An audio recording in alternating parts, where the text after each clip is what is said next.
Good evening, Priest. Tonight, your Mystery Playhouse presents Inner Sanctum. Mr. Holt, the door.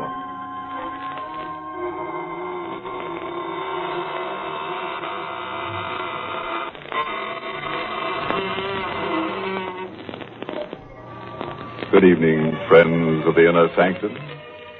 This is your host to welcome you through the squeaking door. What's that? You're scared. Don't be frightened. Why, we've been beating our brains out to make things pleasant for you. Yes, take that fellow lying on the floor. Now, that's a nice guy, really solicitous. He put a bullet through his head because he didn't want you to be bored. Oh, you don't like that pretty lady hanging from the chandelier? Well, we'll fix that. We'll cut her down and nail her to the wall. Then she'll be a pin-up girl.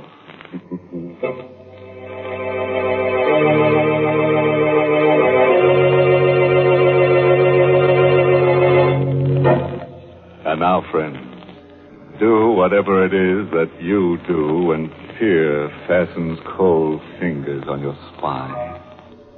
A cigarette, perhaps, or a handkerchief to twist? Anything to brace you against tonight's pale horror. An original radio play written especially for Inner Sanctum by Michael Sklar and called Death is a Double Crosser. Our star tonight is Lawson Zerbe, who plays the part of Harry Smith, murderer.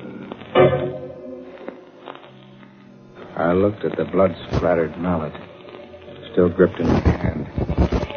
Then down at Marie's body. It was like coming out of a bad dream, only to go into a nightmare.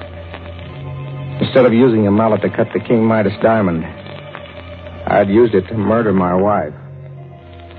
And the big diamond was still in the vise, still sparkling in the light of the work lamp, still tormenting me with the glow of its inner fires. The thing was evil. Anderson had warned me. Does the diamond frighten you, Harry? No wonder. The story of great diamonds is a history of intrigue, violence, murder.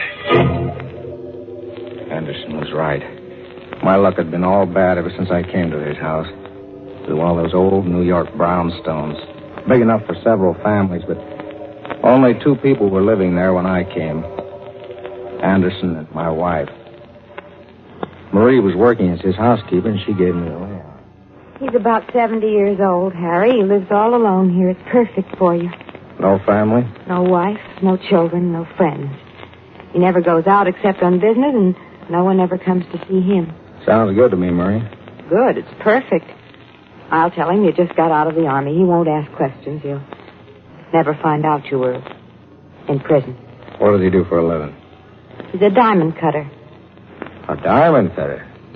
You don't say. He was famous once. Diamonds. He doesn't cut little ones, Harry. Only the great big diamonds worth thousands of dollars.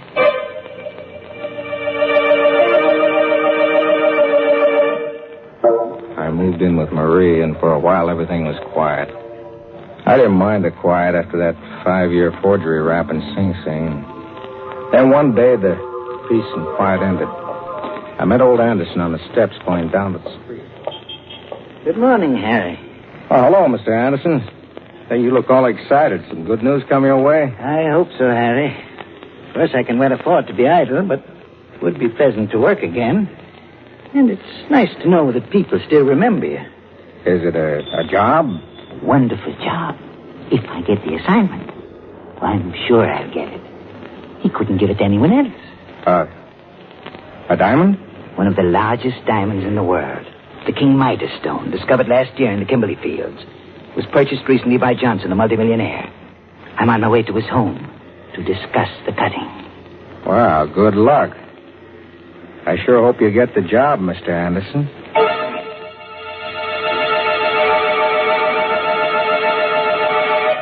The next afternoon, Anderson invited me up to his workroom. On the bench was a square of black velvet covered by a white cloth. Something big was underneath that cloth. Anderson lifted it. And for the first time, I saw the King Midas diamond. What do you think of it, Harry? For a second, I couldn't talk. The blood was pumping too fast. 215 carats. When I'm finished cutting, it'll be reduced to 125. How much will it be worth? Diamond like that? You could get $100,000. And no questions asked. That's funny. It's kind of oily on the surface, but down inside it gleams like it's on fire. Does it frighten you? Yeah. Stone like that does things to me. The story of great diamonds is a history of intrigue, violence, murder. You said something about cutting it. I'd have to study the King Midas until every detail of the task is clear in my mind. Then just a few light blows of the mallet on the chisel, and the result will be a flawless diamond. How long will it take? Oh, I should say about 2 months, Harry. I went downstairs to Marie. One look at me, and she knew something had happened. I told her my plan. If they catch you, they'll send you back to jail. They won't catch me. I've got it all figured out. This is our chance. He told me himself that the diamond will be worth $100,000 when he's finished. $100,000? Yeah. No more pots and pans and scrubbing floors. No more passing phony checks. We'll be set for life, Marie. How are you going to go about it? I'll wait until he's finished cutting the diamond. How will you know when he's finished? You'd have to know the exact time. If you waited too long, he might turn it over to the owner, Mr. Johnson. Then where would you be? Don't worry. I've got that figured out, too.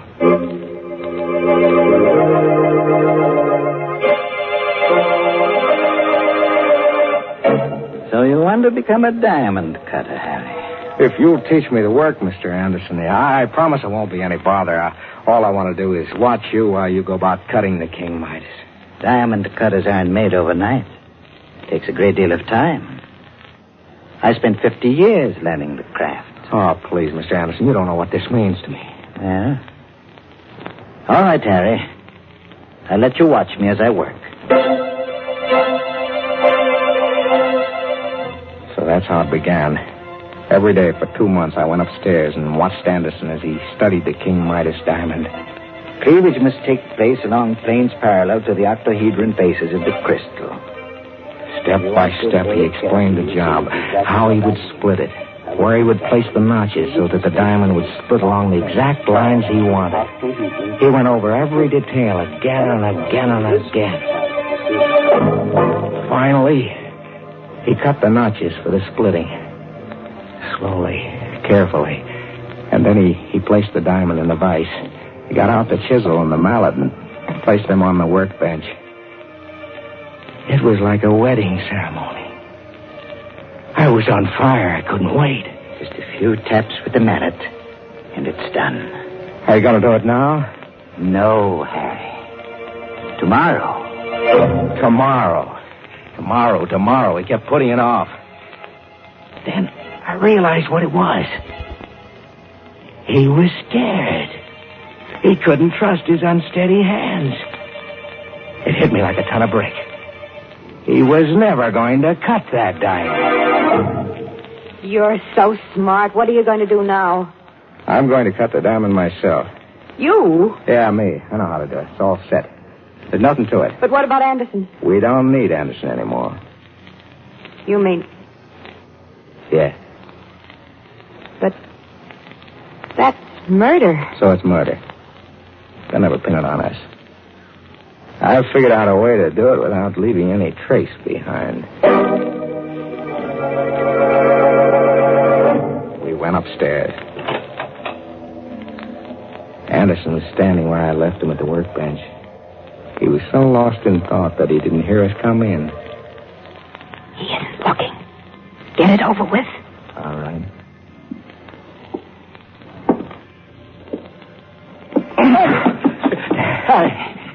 Let go of me. I don't like to do this, Mr. Anderson, honest. Marie, stop it. It's no use, Mr. Anderson. I don't Please. He begged for mercy. He fought back, but it was useless. I had a firm grip on his neck with both hands, and he was an old man. I squeezed tighter and tighter till his voice was cut off. His body stopped thrashing around. I held him like that a couple of seconds more for good measure. You can let go of him now. He's dead, Harry.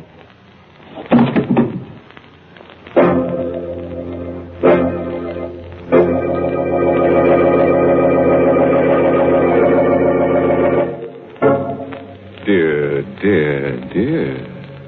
Imagine that. Cold-blooded murder. Killing a harmless old man like Mr. Anderson, choking him to death. Doesn't that slay you? And all because of a piece of ice. Why, it makes me hot under the collar. And that cool cucumber, Harry Smith. I'll bet he gets so hot that he'll burn before he's through.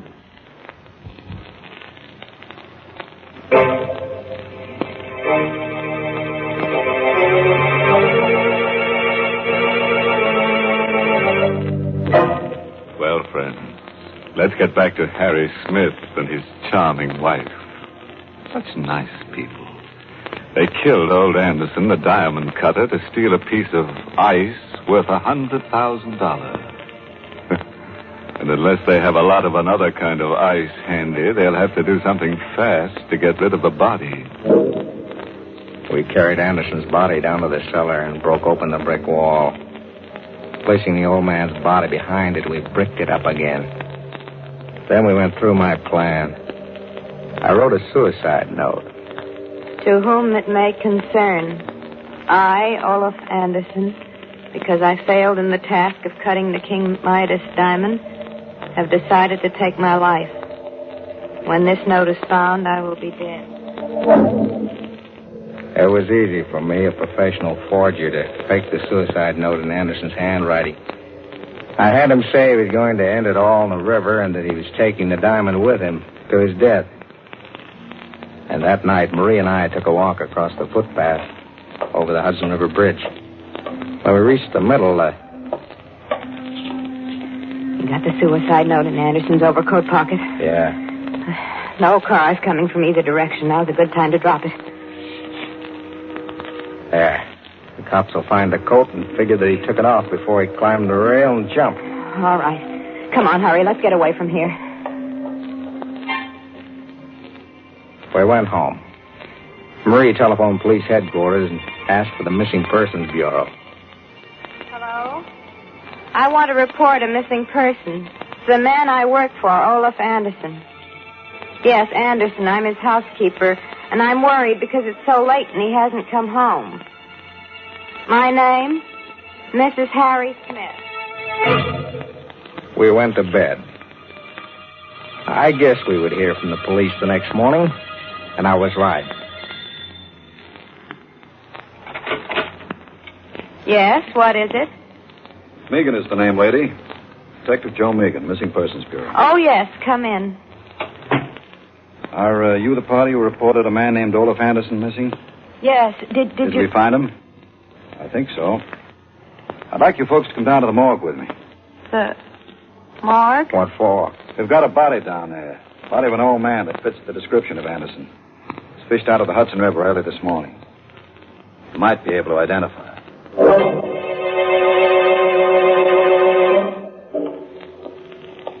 Here we are, folks. Before I lift the sheet on this slab, I ought to warn you. This stiff ain't exactly pretty. We can stand a little shock, Megan. Well, I just thought the lady... I'm all right. Okay, then. Well? You recognize him?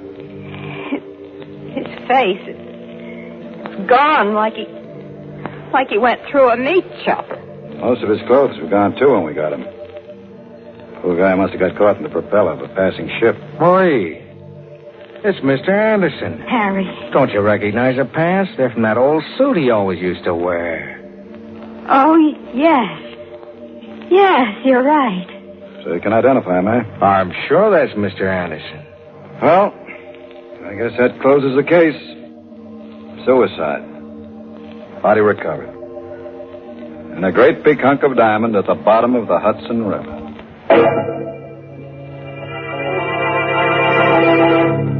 It was a lucky break for us. We were in the clear, and the King Midas diamond was ours. We went back to the house. I took the diamond up to the workroom, and I placed it in a vise. I got out the mallet and the chisel. I thought it would be easy to cut the stone. Until I tried. Well, what are you waiting for? My hand is shaking. I'm kind of nervous. Things have been coming too fast. Let's put this off until tomorrow.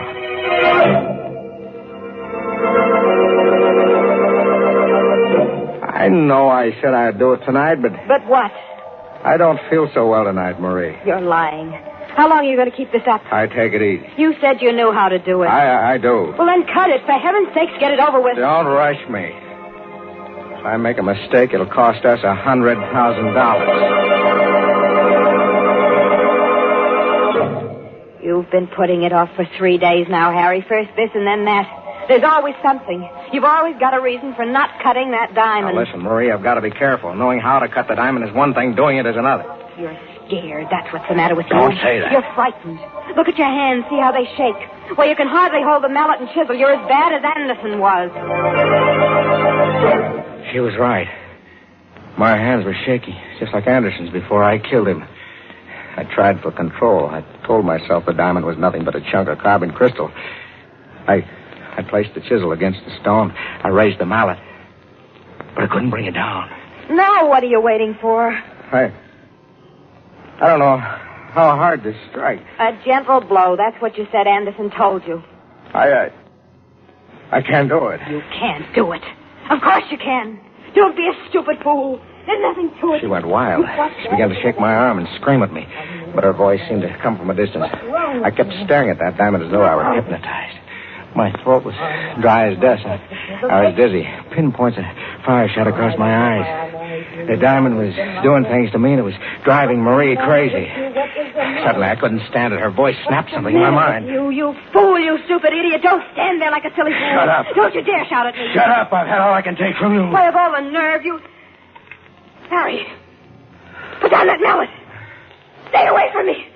I didn't mean those things I said. Take as much time as you like. Don't... Harry! Marie. I'm sorry. I lost my head. Marie, say something.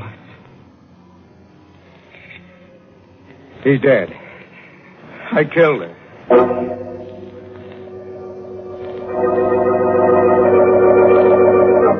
I took her body down to the cellar, reopened the wall, and placed her body with Anderson's.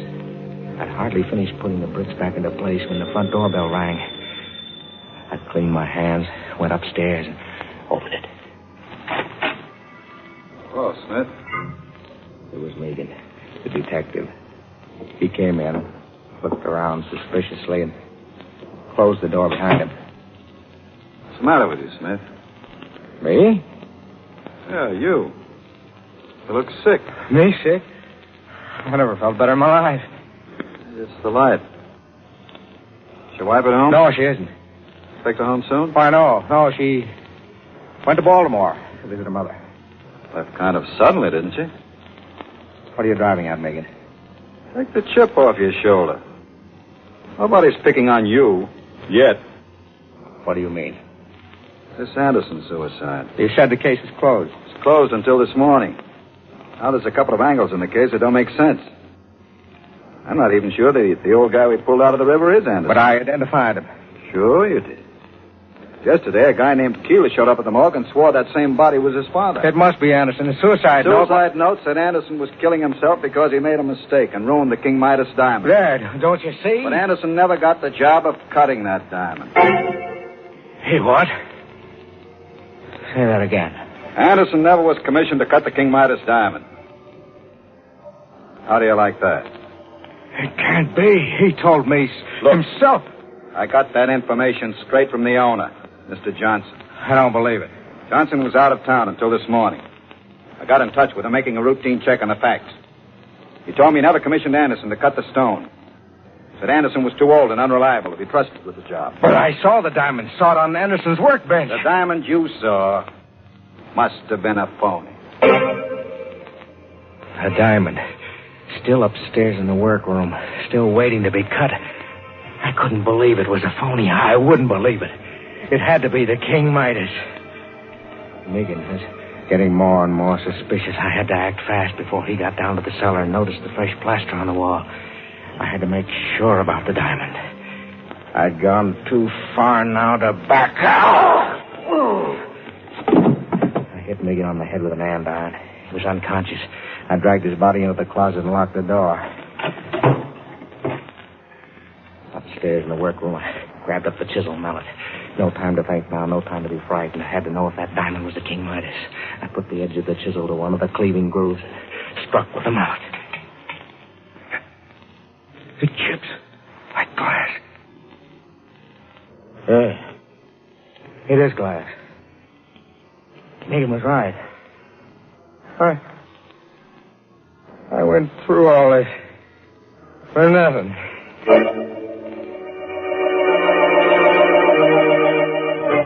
The whole thing was clear now. Anderson had lied to me. He had lied even to himself.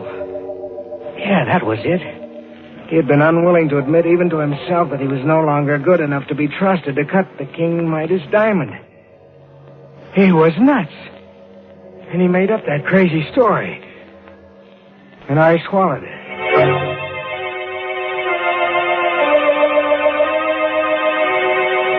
There was one thing left to do. I had to get away. As far away as possible and as fast as I could. I ran to the stairs. Going somewhere, Smith? Megan. Hoist your hands. Get him a pile. Now, come on down here. That's close enough. How'd you get out of the closet? No trick at all to force that door when I recovered from the crack on the head you gave me. That sock did something for me, Smith. You know, it gave me a brand new angle on this case. A new angle? Yeah. How's this? You thought Anderson had the King Midas diamonds. So you killed him for it and planted that phony suicide note on the bridge. You know, we almost fell for it. No, You killed Anderson. I wouldn't be at all surprised if you murdered your wife. And all for a phony 5 and 10 cent store diamond.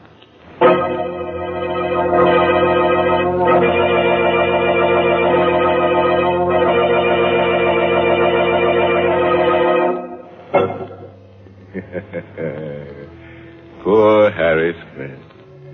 What a life. A Smith caught between the hammer and the anvil. You know, he never should have lost his head and murdered his wife.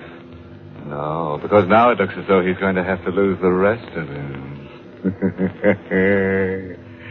Yes, right now, Harry is really harried.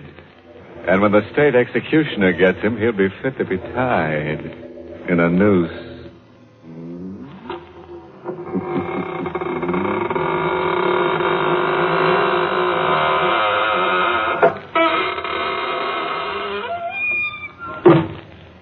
Well, thank you, Mr. Host, for an enjoyable performance in our Mystery Theater. This is Hunter Galloway saying good night. Sleep tight. You've been listening to the OTR Gold Network. Find more classic radio at otrgold.com.